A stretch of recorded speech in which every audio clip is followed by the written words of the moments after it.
امریکہ نے دوبارہ حملہ کیا تو عرب ممالک کو نہیں چھوڑیں گے۔ لو جی، بہت بڑی دھمکی دے ڈالی ایران کے وزیر خارجہ عباس عراقچی نے۔ کہنے لگے دوبارہ حملے کی صورت میں امریکہ کے فوجی اڈے تباہ و برباد کر ڈالیں گے، اور ظاہر ہے یہ اڈے ہیں عرب ممالک میں۔ انہیں نشانہ بنانے کی دھمکی دی ہے ایران نے۔ کہا جس بھی امریکی اڈے سے حملہ ہوا اسے نہیں چھوڑیں گے، اور جائز اقدام ہوگا یہ ایران کا۔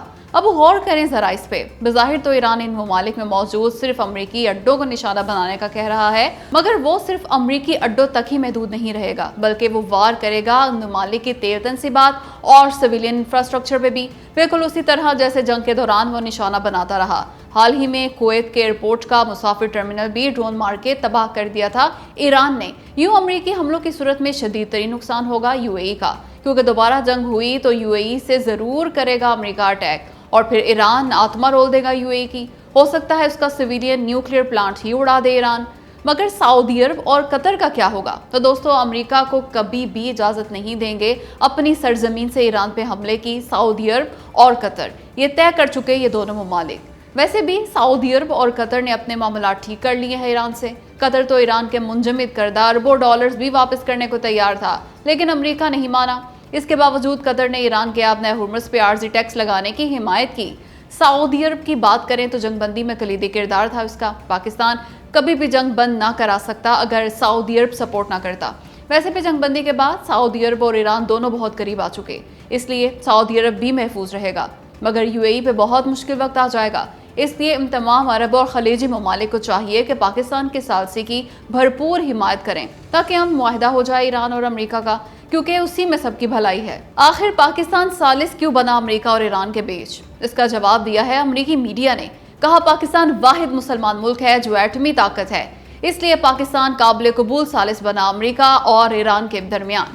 مزید لکھا کہ پاکستان غیر متوقع مگر انتہا سے زیادہ اہم اتحادی بن گیا امریکہ کا۔ ایران امریکہ جنگ کے دوران پاکستان اہم سفارتی کردار کے طور پہ ابھر کے سامنے آیا۔ جنگ بند کرائی پاکستان نے امریکہ اور ایران کی۔ فیلڈ مارشل عاصم منیر نے سب سے اہم کردار ادا کیا اس جنگ بندی میں۔ مذاکرات میں بھی فیلڈ مارشل عاصم منیر کا کردار مثالی رہا۔ یہی وجہ ہے کہ اسلام آباد نے 1979 کے بعد پہلی دفعہ ایران اور امریکہ کے درمیان باضابطہ مذاکرات کرائے۔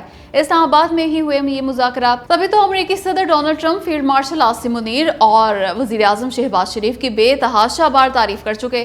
مگر بہت بڑا چیلنج ہے پاکستان کے لیے ایران امریکہ مستقل امن معاہدہ کرانا۔ اگر پاکستان اس معاملے میں مطلوبہ نتائج نہ دے سکا تو امریکہ اس پہ دوبارہ دباؤ ڈالنا شروع کر سکتا ہے۔ ناراض ہو سکتا ہے امریکہ پاکستان سے۔ روس کے صدر ولادیمیر پوٹن پاکستان کی حمایت میں کھل کے سامنے آ گئے۔ پاکستان مخالف سوال پہ بولتی بند کر دی بھارتی صحافی کی۔ بھارتی صحافی نے پوٹن سے پوچھا کیا پاکستان کی خارجہ اور دفاعی پالیسی مکمل طور پر بیجنگ کے کنٹرول میں ہے؟ اس سے روس انڈیا تعلقات اور علاقائی معاملات پر کیا اثرات پڑتے ہیں؟ اس پر پوٹن بولے پاکستان ہرگز مکمل طور پہ چین کے کنٹرول میں نہیں۔ حقیقت یہ ہے کہ پاکستان ایک بہت بڑا اور خود مختار ملک ہے۔ اس کے چین سمیت مختلف ممالک سے کثیر الجہتی تعلقات ہیں۔ پاکستان چین کے ساتھ تعاون کرتا ہے کیونکہ گہری دوستی ہے ان دونوں کے بیچ، لیکن ساتھ ہی پاکستان کے دیگر ملکوں کے ساتھ بھی بہترین تعلقات ہیں۔ ویسے بھی ہر ملک چین سے تعلقات بنا رہا ہے، یعنی جب تمام ممالک کے چین سے تعلقات بہتر بنا رہے ہیں، ایسے میں تمہیں کیا اعتراض ہے پاک چین دوستی پر؟ ساتھ ہی انہوں نے صاف کہہ دیا کہ روس بھی پاکستان کے ساتھ مسلسل رابطے میں ہے۔ کہنے لگے روس انڈیا اور پاکستان کے سرحدی مسائل میں مداخلت نہیں کرتا، بلکہ فریقین یعنی پاکستان اور بھارت دونوں سے رابطے میں رہتا ہے۔ بس پھر کیا تھا؟ اس بیان کے بعد آگ لگ گئی گودی میڈیا کو، کیونکہ توقع ہی نہیں تھی اسے کہ روس کے صدر پوٹن اس قدر حمایت کریں گے پاکستان کی۔ ایران امریکہ امن معاہدے کے لیے محسن نقوی ایک بار پھر سرگرم ہو گئے۔ محسن نقوی نے ایرانی وزیر داخلہ سکندر مومنی سے کئی گھنٹے طویل ملاقات کی۔ نہایت اہم میٹنگ تھی یہ۔ اصل میں امریکہ نے اپنی تجاویز بذریعہ پاکستان ایران کو بھیجی ہوئی ہیں۔ ایران غور کر رہا ہے ان تجاویز پر۔ ابھی تلک کوئی حتمی جواب نہیں دیا ایران نے۔ اس پہ محسن نقوی کی بات ہوئی ہوگی اپنے ایرانی ہم منصب سے۔ ہو سکتا ہے سکندر مومنی نے اپنی قیادت کا کوئی خاص پیغام بھی پہنچایا ہو محسن نقوی کو، تاکہ وہ اسے ڈسکس کر لیں وزیر اعظم شہباز شریف اور فیلڈ مارشل عاصم منیر سے۔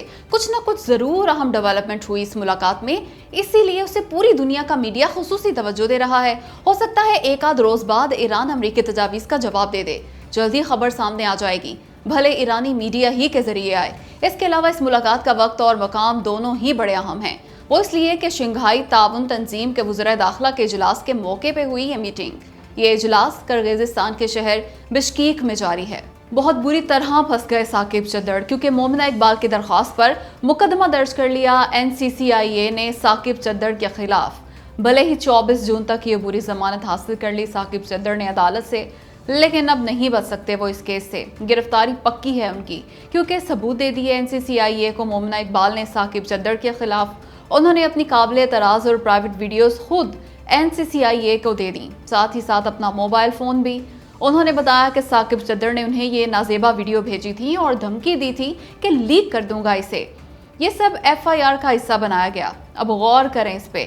مومنہ اقبال نے تو اپنی نازیبا ویڈیو سمیت اپنا موبائل فون بھی دے دیا NCCIA کو تاکہ وہ اس کی فورنزک جانچ کروا سکے، لیکن ثاقب چدر نے پتہ کیا کیا؟ NCCIA کو اپنا فون دینے سے پہلے اس کا تمام ڈیٹا ڈیلیٹ کر دیا، تمام ایپس بھی ڈیلیٹ کر دیں اپنے فون سے۔ آخر کیوں؟ ثاقب چدر تو خود کو سچا کہتے ہیں، ایسے میں انہوں نے اپنے فون کا ڈیٹا اور ایپس ڈیلیٹ کیوں کی؟ کیوں؟ آخر کیوں؟ خیر FIR میں لکھا ہے کہ ثاقب چدر کے شادی شدہ ہونے کا پتہ چلنے پر مومنہ اقبال نے ان سے شادی سے انکار کر دیا تھا۔ اس پر ثاقب چدر نے انہیں ان کی نازیبا اور پرائیویٹ ویڈیوز بھیج کر بلیک میل کرنا شروع کر دیا۔ مومنہ اقبال کے موبائل سے یہ ویڈیوز مل گئی ہیں۔ اس کے علاوہ جھوٹے الزام لگا کے ثاقب چدر نے 2023 میں مومنہ اقبال کا رشتہ توڑوا دیا تھا۔ مومنہ اور ان کے موجودہ شوہر کو بھی دھمکیاں دیں۔ لکھ لیں میری بات، نہیں ہوگی پھانسی نور مقدم کے قاتل ظاہر جعفر کو۔ اس سفاک شخص کا بال بھی بیکا نہیں ہوگا، بلکہ شاید رہا ہو جائے۔ مگر کیوں؟ آپ یقیناً سوچ رہے ہوں گے کہ اس کی تو سپریم کورٹ نے نظر ثانی اپیل بھی مسترد کر دی اور سزائے موت برقرار رکھی، پھر کیسے بچ نکلے گا یہ؟ تو سنیں جواب۔ اس کے پاس آخری آپشن موجود ہے اور وہ ہے صدر مملکت سے اپیل کا۔ صدر مملکت ہیں آصف علی زرداری۔ پیپلز پارٹی ہمیشہ سے خلاف رہی ہے سزائے موت کے۔ پاکستان کے قانون سے سزائے موت ختم تو نہ کرا سکی پیپلز پارٹی، لیکن اس کی کھلم کھلا مخالفت ضرور کرتی ہے۔ حد تو یہ ہے کہ پیپلز پارٹی کے سابقہ دور حکومت میں یعنی 2008 سے 2013 تک ایک بھی شخص کو پھانسی کی سزا نہیں دی گئی تھی، کیونکہ پابندی لگا رکھی تھی پیپلز پارٹی نے پھانسی کی سزا پہ عمل درآمد کرنے پہ۔ ہاں 2012 میں ایک سابقہ فوجی کو پھانسی دی گئی تھی، لیکن وہ کیس فوجی عدالت کا تھا، اس لیے نور مقدم کے قاتل ظاہر جعفر کو بھی پھانسی نہیں دی جائے گی، کم از کم اس وقت تک جب تک آصف علی زرداری صدر پاکستان ہیں۔ وہ ظاہر جعفر کی اپیل پہ فیصلہ ہی نہیں کریں گے، یوں اس کو مزید کئی سال مل جائیں گے، بلکہ ہو یہ بھی سکتا ہے کہ زرداری صاحب معافی کر دے ظاہر جعفر کو۔ اگر ایسا ہو گیا نا تو پیپلز پارٹی کو شدید نقصان ہوگا اس سے۔